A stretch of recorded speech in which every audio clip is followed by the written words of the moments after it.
नमस्कार, news point में आपका स्वागत है। मैं हूं राजीव और हमारे साथ जुड़े हुए हैं वरिष्ठ पत्रकार डॉक्टर मुकेश कुमार। मुकेश जी, आपका स्वागत है। बहुत बहुत धन्यवाद राजीव जी।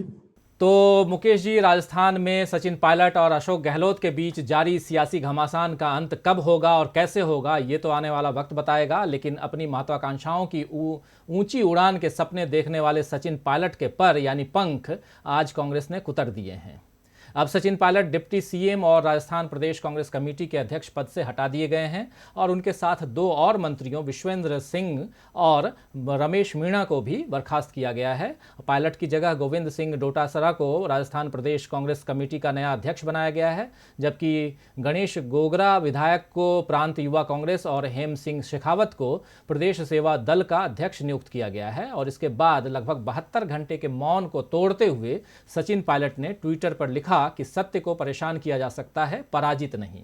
तो मुकेश जी, सचिन पायलट का कहना है कि वो सच के साथ हैं, इसीलिए वो हार नहीं मानेंगे।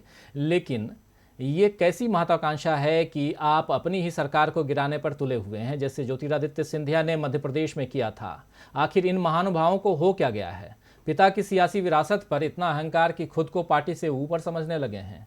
इन्हें सीएम पद के नीचे कुछ पसंद ही नहीं, क्या कहेंगे? अति महत्वाकांक्षा तो है ही। देखिए, आप इतनी कम उम्र में इतना कुछ हासिल कर चुके हैं, जिस पार्टी के बल पर, जिसने आपको बहुत ही कम उम्र में सांसद बनाया, केंद्र में मंत्री बनाया, यहाँ डिप्टी चीफ मिनिस्टरशिप थी आपके पास, प्रदेश कांग्रेस अध्यक्ष की बागडोर भी आपके ही हाथ में थी। इसके बावजूद आप में थोड़ा भी धीरज नहीं था, धैर्य नहीं था और तुरंत आप चीफ मिनिस्टरशिप चाह रहे थे। और ये देखिए कि आपके पास मुश्किल से, आप खुद क्लेम कर रहे हैं कि 30 विधायक हैं। अगर 101 विधायकों की पार्टी में केवल 30 विधायक आपके पास हैं और जिसके बल पर आप पूरी कांग्रेस पार्टी को ब्लैकमेल करना चाहते हैं, दबाव डालना चाहते हैं, तो ये तो अलोकतांत्रिक ढंग हुआ। अगर आपको सचमुच में अपने दावे पर दम था, आपको भरोसा था, आपको लगता था कि ये हक मेरा है, तो पार्टी फोरम में जाना था, इस पर बातचीत करनी थी। आज सीएलपी की बैठक थी, उसमें जाके आप अपनी बात रखते और जो सर्वसम्मति से फैसला होता है लोकतंत्र में, तो यही होता है कि जो बहुमत जिसके साथ है वो संभाले कमान।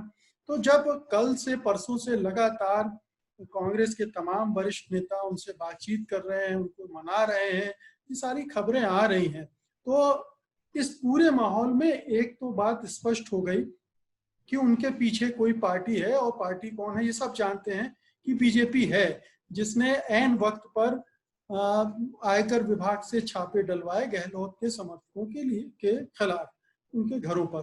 तो एक पूरी योजनाबद्ध तरीके से ही वो आगे बढ़ रहे थे। अब ये और बात है कि उन्होंने उतने नंबर जुटा पाए हैं, नहीं जुटा पाए हैं, या बीजेपी का जो गेम प्लान है उसके हिसाब से वो कितने अभी सूट कर रहे हैं। ऐसा माना जा रहा है कि हो सकता है कि इस बार बीजेपी सरकार गिराने में ना कामयाब हो, लेकिन ये उसने दरार तो डाल दी ना पार्टी में। दो नेताओं को अलग कर दिया, जिनकी वजह से पार्टी एकजुट थी और एक मजबूत पार्टी थी और उसको हिलाना मुश्किल था। तो एक लक्ष्य तो बीजेपी ने हासिल कर लिया। तो एक टुकड़ा होने के बाद अब कांग्रेस पहले के मुकाबले कमजोर हो गई है। एक और राउंड चलेगा जिसमें 10-15 विधायकों पर और जाल फेंका जाएगा। सीबीआई का इस्तेमाल होगा, ईडी का इस्तेमाल होगा, इनकम टैक्स का इस्तेमाल होगा, प्रलोभन होंगे, मंत्री पद होंगे, तमाम तरह की चीजें होंगी। और फिर तो अब अगर सरकार बच भी जाती है गहलोत की, तो कितने दिन चल पाएगी, कैसे वो चला पाएंगे, ये एक प्रश्न चिन्ह है। जहां तक पायलट की महत्वाकांक्षाओं का सवाल है, तो उन्होंने अपने पैरों पे कुल्हाड़ी मार ली, जो मुझे लगता है, क्योंकि बीजेपी में जाकर उन्हें वो सब नहीं मिलने वाला है। मुख्यमंत्री पद मिल भी जाएगा इसमें मुझे शक है, क्योंकि राजस्थान में इतने नेता और वसुंधरा राजे उनको बर्दाश्त कर लेंगी, ऐसा मुझे लगता नहीं है। तो किसी को भी नहीं लग रहा इनफैक्ट। तो ऐसी सूरत में माया मिली ना राम वाली स्थिति हो जाएगी उनकी, ना घर के रहेंगे ना घाट के रहेंगे। अगर अभी वो कह रहे हैं कि हम बीजेपी में नहीं जाने वाले, इसका मतलब हो सकता है एक छोटा सा रीजनल पार्टी बना लें, और उस जी जी पार्टी का क्या भविष्य।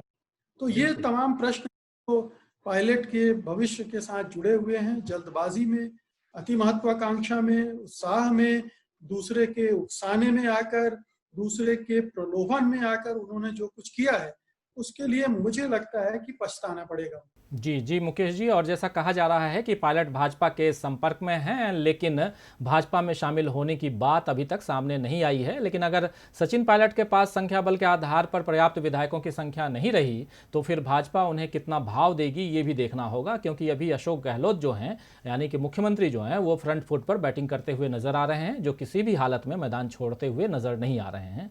अगर पायलट के पास अपने समर्थक विधायकों की इतनी संख्या हो जाती है कि फ्लोर टेस्ट में गहलोत सरकार गिर जाए, तब शायद पायलट बीजेपी के साथ बेहतर सौदेबाजी कर पाएं। और अगर वो बीजेपी में भी नहीं जाते हैं और अपनी अलग पार्टी बनाते हैं, जो जैसा कि आप कह भी रहे थे, तब उनके लिए सत्ता की राह कितनी आसान होगी।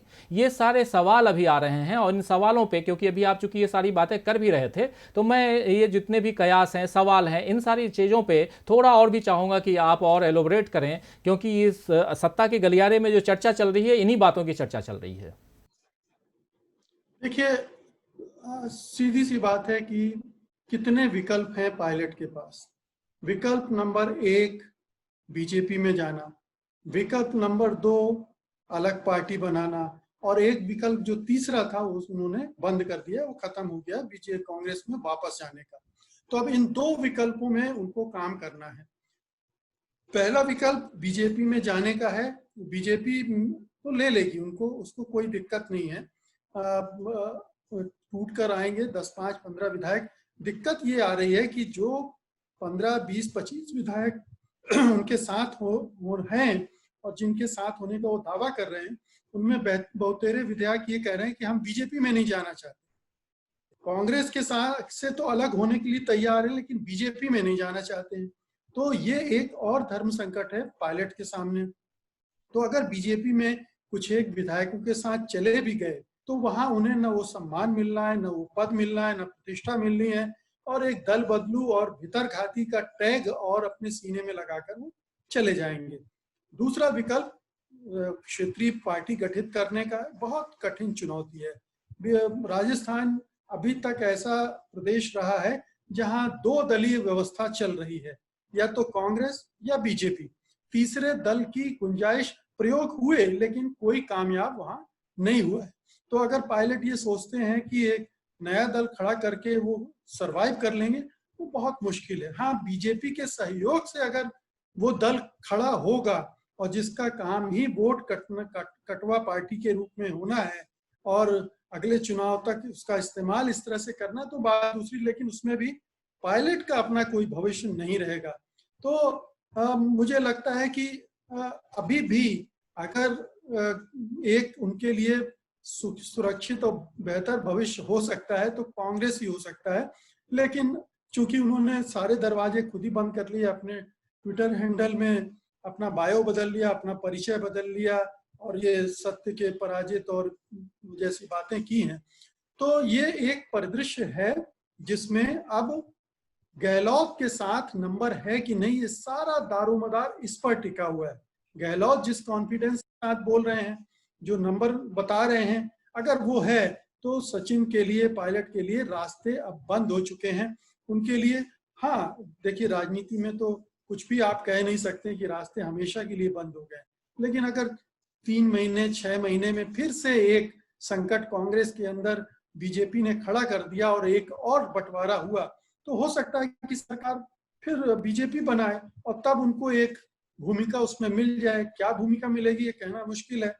मुख्यमंत्री अभी अगर गिरेगी तो शायद एक मर्तबा बीजेपी उन्हें मुख्यमंत्री पद दे सकती है, लेकिन 6 महीने बाद तक तो स्थितियां बदल जाती हैं, और आपकी जो मार्केट वैल्यू है वो भी कम हो जाती है। तो तब तो बीजेपी अपने हिसाब से पत्ते खेलेगी।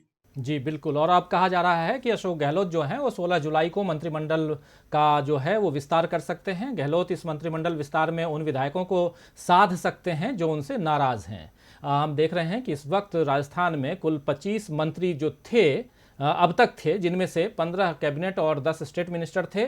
और आंकड़ों के मुताबिक राजस्थान में कुल 30 मंत्री बनाए जा सकते हैं। सचिन पायलट, विश्वेंद्र सिंह और रमेश मीणा की बर्खास्तगी के बाद 3 जगहें खाली हो गई हैं और इस प्रकार फिलहाल 22 मंत्री ही हैं उस मंत्रिमंडल में, यानी कि राजस्थान के मंत्रिमंडल में। और ऐसे में 8 नए मंत्री अशोक गहलोत जो हैं वो बना सकते हैं, यानी 8 विधायकों को अशोक गहलोत अपने खेमे में मजबूती के साथ ले सकते हैं, जिनमें सचिन पायलट के खेमे के कुछ विधायकों को और कुछ निर्दलीय विधायकों को भी जगह दे करके अशोक गहलोत जो हैं वो साध सकते हैं, मजबूती प्रदान कर सकते हैं। तो मुकेश जी, अशोक गहलोत 69 साल के हैं। राजस्थान जहां हर साल जो है हम देखते हैं कि हर 5 साल में वहां पे सरकार बदल जाती है, वहां शायद गहलोत के लिए ये आखिरी पारी ही होगी जो अभी वो खेल रहे हैं। ऐसे में गहलोत ने अपना सब कुछ दांव पर तो लगा रखा है, लेकिन दूसरी तरफ पायलट यानी सचिन पायलट, जिनके सामने राजस्थान में अगले कई वर्षों तक खुला हुआ मैदान है, फिर भी वो बगावती तेवर अपनाए हुए हैं और लगातार उनकी महत्वाकांक्षा, जिस पे हम चर्चा कर भी रहे हैं, वो बढ़ते हुए हम देख रहे हैं।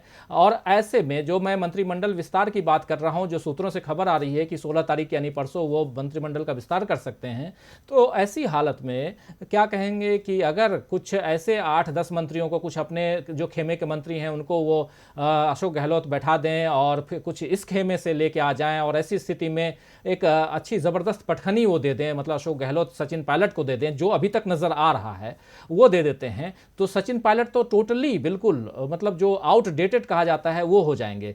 तब फिर क्या स्थिति बनती है? देखिए, आप बिल्कुल सही कह रहे हैं। गहलोत ने बहुत ही पके हुए राजनीतिज्ञ हैं, उनको नस नस पता है राजस्थान की, और इसीलिए वो सरकार, अब देखिए 2 महीने पहले भी ये अटेम्प्ट हुआ था, राज्यसभा चुनाव के समय भी यही खेल खेला गया था और उस समय भी सरकार बनाने की, सरकार गिराने की पूरी रणनीति थी और पायलट उस समय भी यही सब कर रहे थे। तो उन्होंने उस समय भी निकाला और इस समय भी जो रिकॉर्डिंग पकड़ी गई 2 बीजेपी के नेताओं की, और उसके बाद उन्होंने पूरा एकदम से जो अटैक किया, उससे सचिन पायलट एक्सपोज हो गए।